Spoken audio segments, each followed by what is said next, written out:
get started at noon. So welcome. Hi everyone, in case you couldn't hear Randy, even though he's 6 feet away from me. We're here today in Grand Meadow for Hump Day History, Week 6, and we're at the Grand Army of the Republic, or GAR Hall. We're going to give everyone a minute or so to get on with us. Looks like we have 2 viewers. Yep, we've got one so far.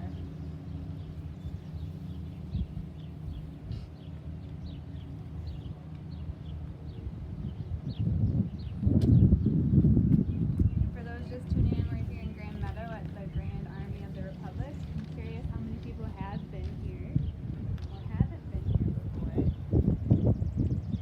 Welcome to the GAR Hall, week 6 of Hump Day History. Too bad we're just missing the beauties. Yeah, and it's just like covered in flowers.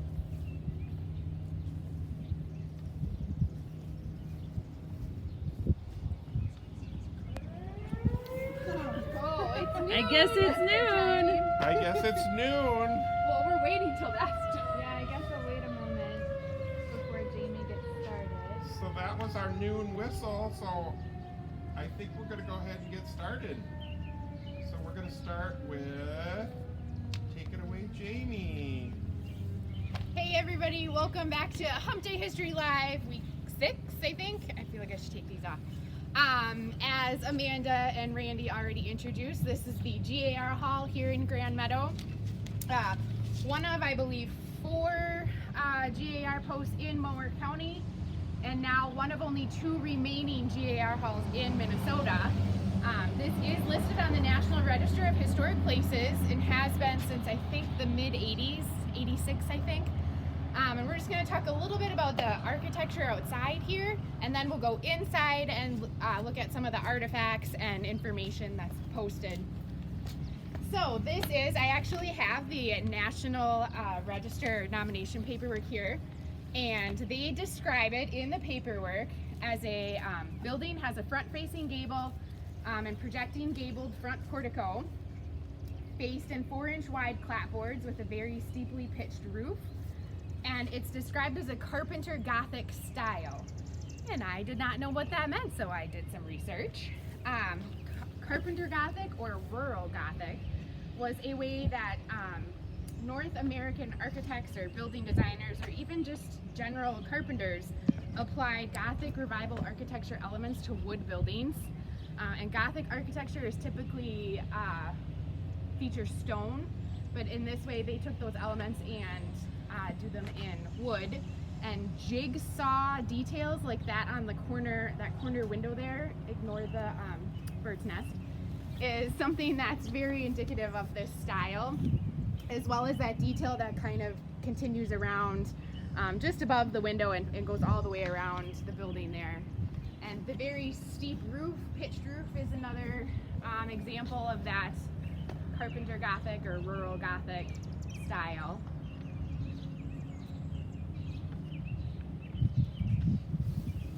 Main Street, Grand Meadow. Main Street, Grand Meadow is just off the way there. Just so you guys have a reference of where it's at if you've never been. Yep. And it did look, they did make some changes to the building over the years. You can see here on the paperwork, if you pan over, when you get a chance. At some point, I don't know if it was the GAR or the Women's Relief Corps who was in charge of the building for a while, they did kind of close in that porch there, which was not how the building was originally designed. And then right around the time that it was put on the National Register, I believe, is when they kind of restored the porch back to its original design, as it is now.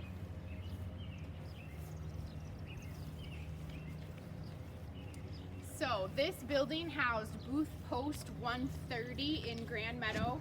And as I said, I believe it was one of 4 GAR posts in the county. The post organized in January of 1885 with 16 members. And they chose the name Booth after a soldier from the ghost town of Hamilton, which is actually not technically Mower County. It's right over the Fillmore County line.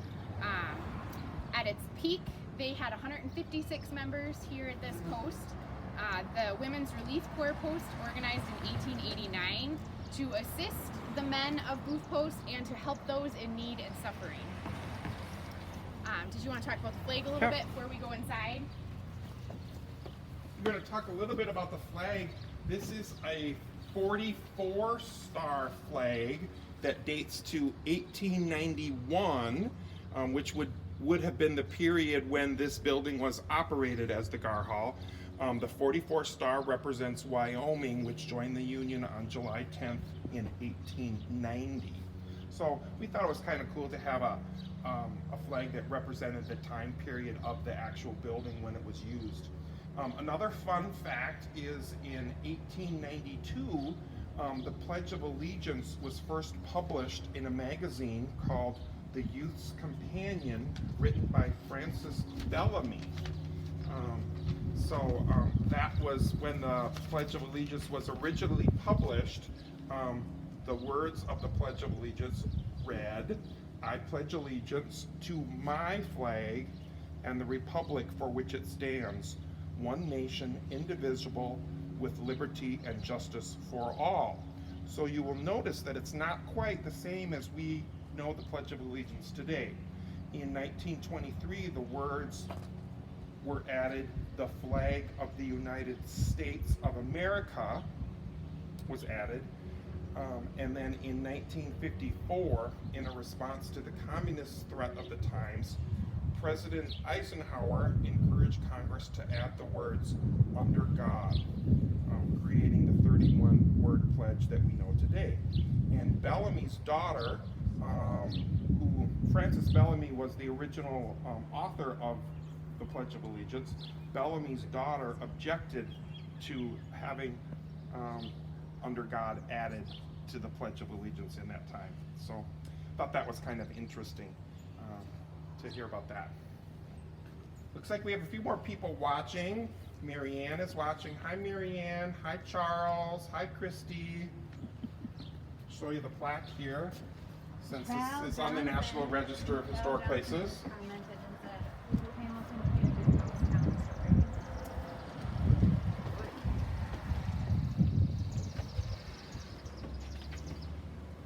All of the ghost towns would be a fun story or tour.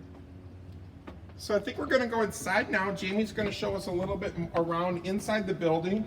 The exhibit that we have in here, Jamie put together in 2017. Yes. So she'll tell us a little bit about the exhibit. Yeah. So the exhibit in here just talks a little bit about the GAR, the Grand Army of the Republic, what it was, why it was created. Essentially, it was a veterans organization created by and for the veterans of the Union Army during the Civil War. It looks, when you look at how it was arranged and organized, it's very similar to the Legion today, and that's not a coincidence. The Legion took a lot of its inspiration from the GAR. Unfortunately, the GAR kind of, I don't want to say they doomed themselves, but one of the requisites to being a member of the GAR was you had to be a Union Army veteran. When they all passed away, the GAR came to an end. So you will not find any more GAR members around today. But it was created in 1866 in Illinois, founded on the principles of fraternity, charity, and loyalty. A post represented a city or a town, which is why we call this the Booth Post. The one in Austin was McIntyre Post. There was another one in Brownsdale and Leroy, I think. I don't remember their names off the top of my head, but they're in the back corner when we get there. The department, so the department was the state level. The Minnesota department formed in 1866.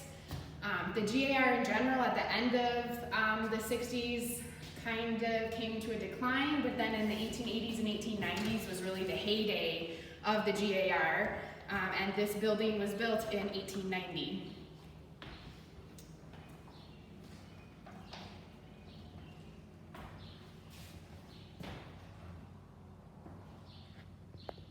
picture we're looking there is from downtown Austin, 1865, the year the Civil War came to a close. And you will notice on there is that. Go ahead. The headquarters building happens to be in this picture. And that was Do you week see it? one. That was week one that we had Hump Day history. Yep, and if you remember, I said it originally had an exterior staircase, and there it is. Huh, that was pretty ironic. I know. Got a couple more people watching, so if anybody has questions out there, let us know and we'll try to answer them. Jamie's gonna, the next thing is probably some of our best artifacts. Yeah, well, these are some of our best kind of Civil War era artifacts. These all belong to a man named John Hawkins. He was a Frankfurt resident, and he enlisted and served in the war. And these were all like his uniform hat and belt and water flask, powder horn belonged to him. This is here, right here with the kind of flag ribbon on it, the star. That's the official pendant for GAR members. So every Union veteran and Guard member was eligible to receive this. Later, they initially had this flag ribbon. If you can read the information in there, I'm not sure. Later medals had a red ribbon. And I do have information on what it's 5-pointed star. It's the figure of the goddess of liberty representing loyalty, and then on either side, it's probably hard to see, is a soldier and a sailor. On one side, the other side of the medal there is the flag, and the eagle is on the other side. We might be able to see some other image of this when we look at some other things in the building, so pay attention to that. And the other pendant there in the case by the powder horn, every year the GAR would have like a state convention and then a national convention, and there was often a commemorative medal made, and this was the medal from the 1889, the national convention was called an encampment when it was held in Milwaukee, Wisconsin, and a local Grand Meadow resident found this with a metal detector buried in the ground, and he found the circle pendant there.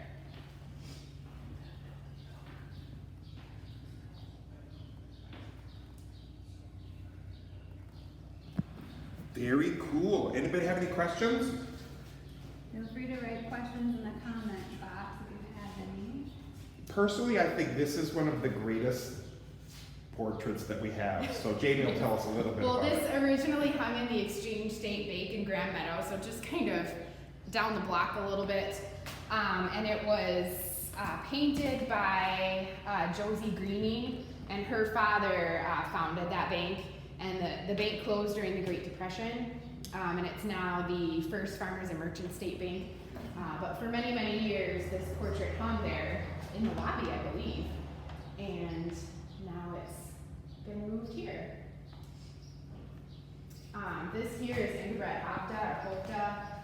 He was from the Bear Creek area, served in Company K during the Civil War, and then came back to Grand Meadow afterwards.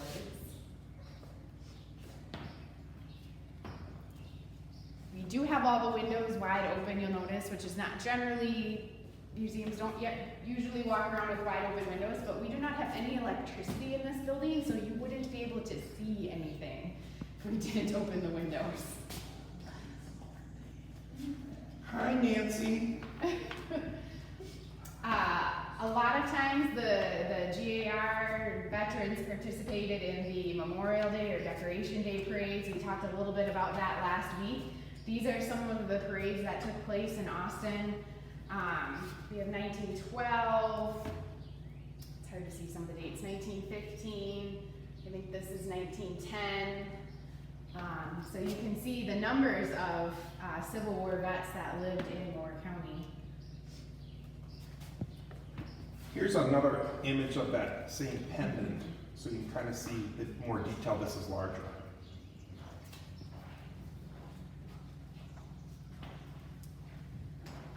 I really like this corner cabinet here. For many years, the Women's Relief Corps was in charge of this building, especially after the majority of the GAR members had passed away.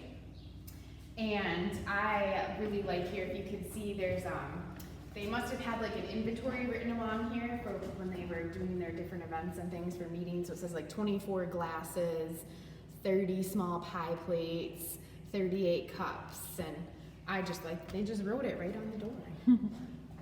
And a lot of the artifacts in here are associated with the Women's Relief Corps as well. These are the last 4 remaining members of the Corps when the building was finally turned over to Mower County in 1961.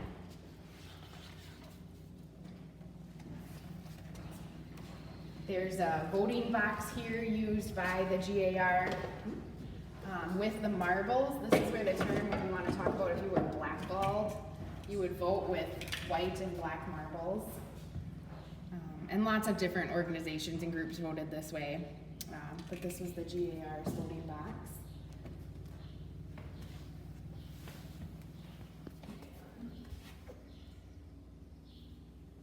And down on the bottom there is what the inside of the GAR post in Austin looked like, the McIntyre post, I believe. So it's kind of, it's different, definitely different than this building.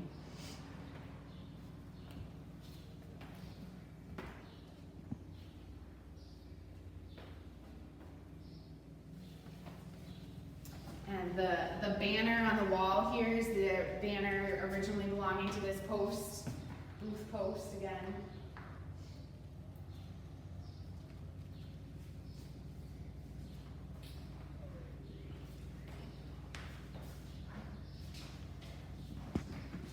And they're pictured are just some of our Mower County veterans. You'll see a couple more frames similar to that as we go along here. I call them my boys. They're all my Civil War vets. I apologize, we get some glare on the Yeah. glass, Yeah, the so glasses. we'll try to get them as much as we can, but these photographs are just fascinating to see him in person. Who's your favorite one, Jeannie? Percy Bump. He's over here. Jamie, what are the drawers on that? I don't know. Column. This is like a little broom closet here. Ah, Oh, there's a broom in here.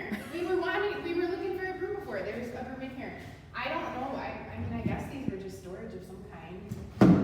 I'm not tall enough to see up there, so I don't know what's in there. I don't know if you want to know. I don't know if I want to know. But the handles are there's some like detailing in the handles, and you probably didn't notice when you came in, but the hinges on the door are detailed as well, the front door. So maybe before we leave, we'll take a shot of those. they had keyholes too. Yes. Yeah. So they stored something of value. And there's information back here about some of the other posts in Grand Meadow, the Henry Rogers post in Brownsdale, and the James George post in Leroy.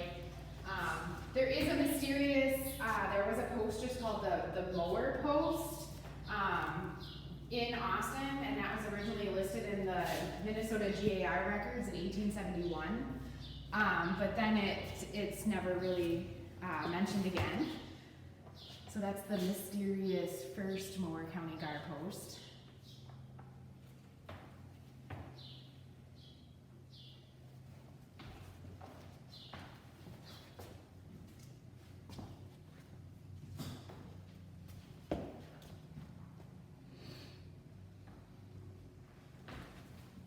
Jamie, we have a question from Val. Where was the building located in Austin? It's right over here.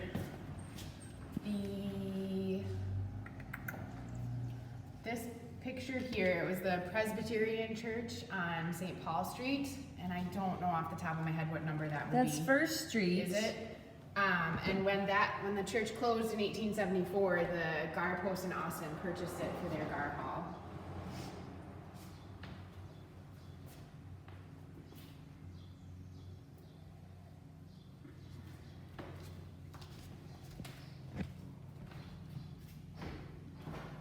Is this the building we're in now? That's the Austin post. Wow, that It was would be very that building. lavishly decorated. Mhm. So as we move this way, there's more of my boys. But if you wanted Percy, we were at Percy's last week. And I said he's one of my favorite people in Moore County history, and I just feel like Percy and I could be friends. I don't know, he just looks like he's one of my people. I thought you liked Chauncey. Well, Chauncey's another favorite, but that's for different reasons. I don't know if Chauncey and I would have been friends, but you know. Let's see, another one. I thought I had found another one of the men that we talked about last week. When you say Baird, is it Baird. Oh yeah, Baird is over here. George Baird is in the corner there.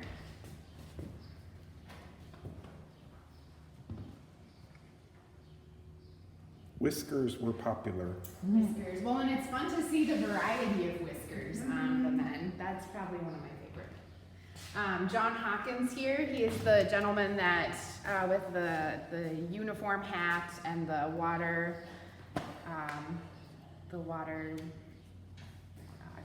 flask. Thank you. Over there, that's him. He has a nice cookie duster. Yes. I missed it. Which one? What were we just talking about? Hawkins. Hawkins. Right there. Yep. I got hung up. There's a Cather word back on that one. Oh, so yeah. I paused.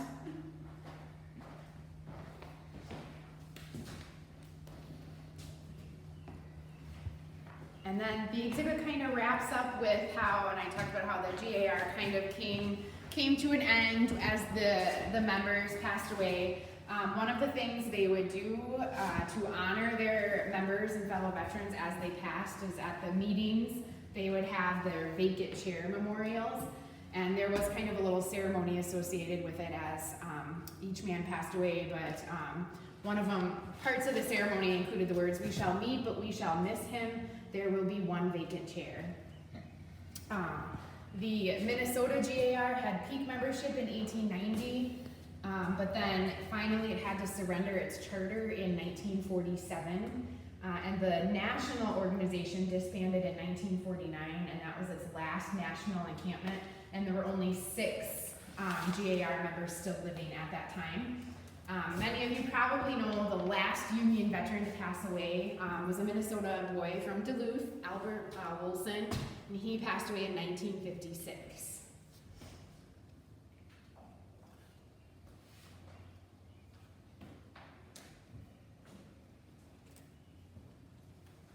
Jamie, how could people see this building? Well, we are usually open for Meadow Fest, which is the end of June. However, sadly, that event has been canceled for this year already. We do have a fall open house scheduled September, the weekend after Labor Day. So hopefully we'll be able to continue with that date. But otherwise, it's open by appointment. So get a hold of us at the Historical Society, and we can make arrangements for groups to see this facility. We're always happy to bring people over. It's a pretty small building, so it's not going to take you very long to look through it, but... We'll open that door so we can see the flag. Oh, yes.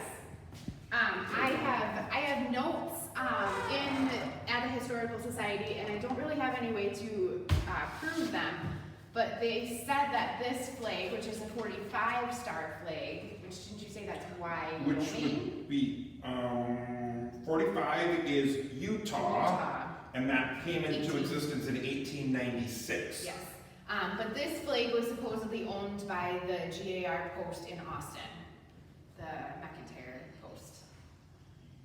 So, don't have any way to prove that, but I do have some notes that mention that. So we'll go with it. And then these are the hinges that I mentioned when you come in. They're kind of fancy. They don't make things the way they used to.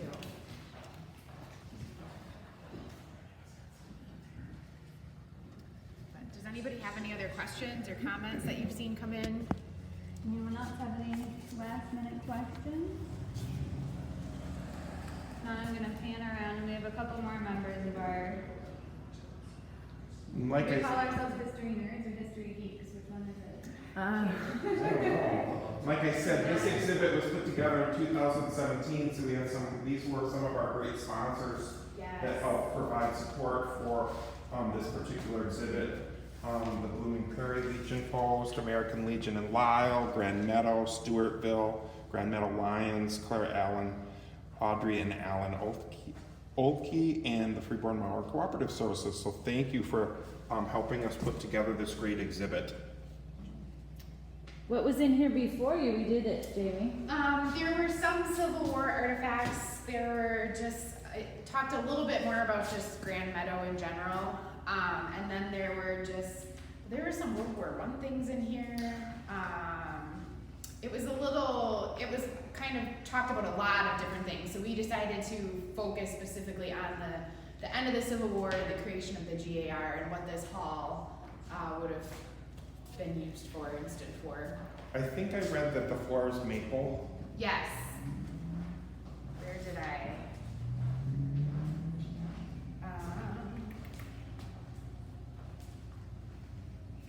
Yes. Thanks, Val. Thanks for making that comment. She said, I think you guys are doing a great job. Thank you. Oh, thank you. And then what's that?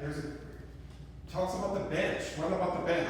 Maybe. I just remember in my notes yesterday, and I didn't write it down, which I should know better by now. It's from one of the churches in the area, but I don't remember which one. I'll kind of backtrack in my notes a little bit.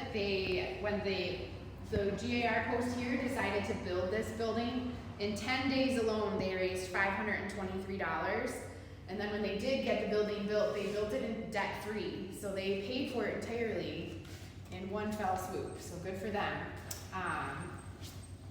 But they built this in 1890, but by 1906 they had only 3 members left.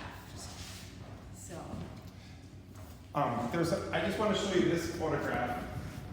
This is kind of an image of a monument that they wanted to build in Washington, D.C., Yes. but never got it built. yes, the GAR tried very hard to get a monument built for their veterans, and they sold prints like this, a lithograph, and by selling it, that was one of the ways they tried to raise money. But it was never built, and then there was some sketchy money handling practices, and it was kind of a black mark for the GAR's reputation. But we have another lithograph that was also sold as part of the fundraising on the other side. Yeah. Look at the other ones on the other side. I just think it's fast. There's another The other one lithograph. is what we were looking at a few minutes ago. Yeah, it's a little bigger. Hormel channel.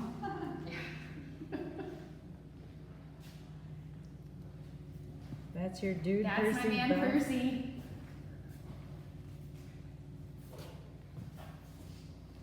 Here's another photograph here that kind of dates to 1987.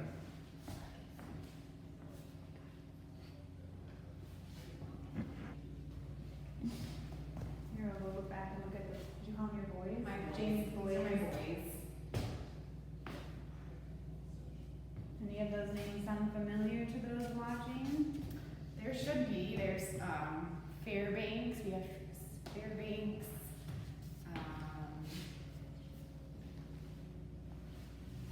Let's see. Sutton. Hawkins we talked about. Vandegrift. There's a lot of familiar names. Riley Brooks from the early Warren County years. Looks like Helen's watching. Hi, Helen. All right, so I think we're getting pretty close to a half an hour here.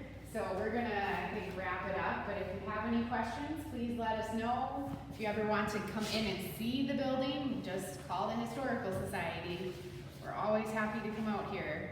Where will we be next week, Jamie? Oh yes, next week we will be in the basement of the Hormel home, which I have been there before, but only one time, so I'm very excited. Yeah. Not many people get to go down there. No, it's not often. Joanne does. Joanne's watching. Oh, well. I know you, Joanne. Okay, thanks for watching. Thanks, everyone. Thanks. Tune in next week.